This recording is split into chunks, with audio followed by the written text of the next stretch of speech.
Ermite pendant 2 ans.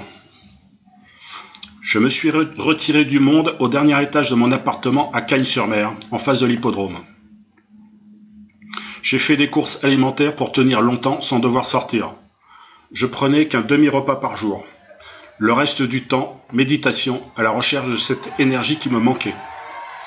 2 ans de méditation entrecoupés par-ci par-là de sorties pour faire mes courses alimentaires en mode hyper concentré.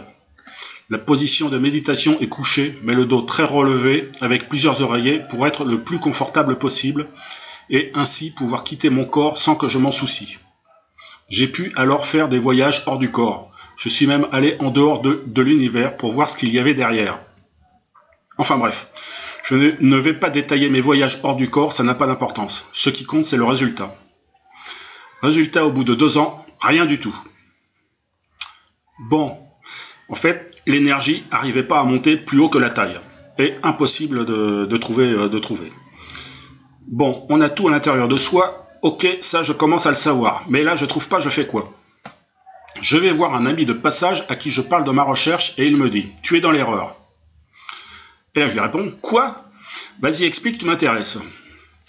Donc il me répond « Il ne faut pas s'occuper que d'une seule chose, à savoir pour ton cas, aller chercher une énergie qui ne veut pas venir. Il faut s'occuper de tout gérer en même temps.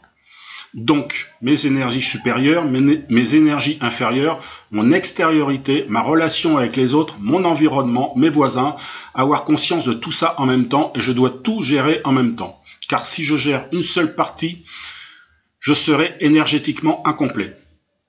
Retour chez moi avec à l'esprit ce qu'il m'a dit, je me remets en position pour entrer en méditation et quoi?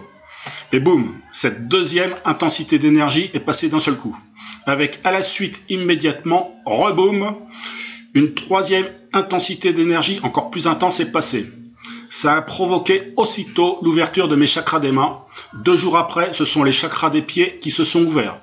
Je ne savais pas qu'on a fait des chakras aux mains et aux pieds. Je l'ai découvert. Le corps de gloire était à son maximum, car j'étais en circulation d'énergie permanente, même la nuit. 24 heures sur 24, j'étais en transfert d'énergie. Jusqu'au jour où... Un jour, cet ami de passage m'a invité chez lui pour faire une méditation à plusieurs. Je me suis dit, bon, pourquoi pas, étant donné qu'il m'avait bien aidé. Il a voulu qu'on se tienne la main tous en cercle, pour être en communion. Mais une sensation énergétique bizarre se manifeste.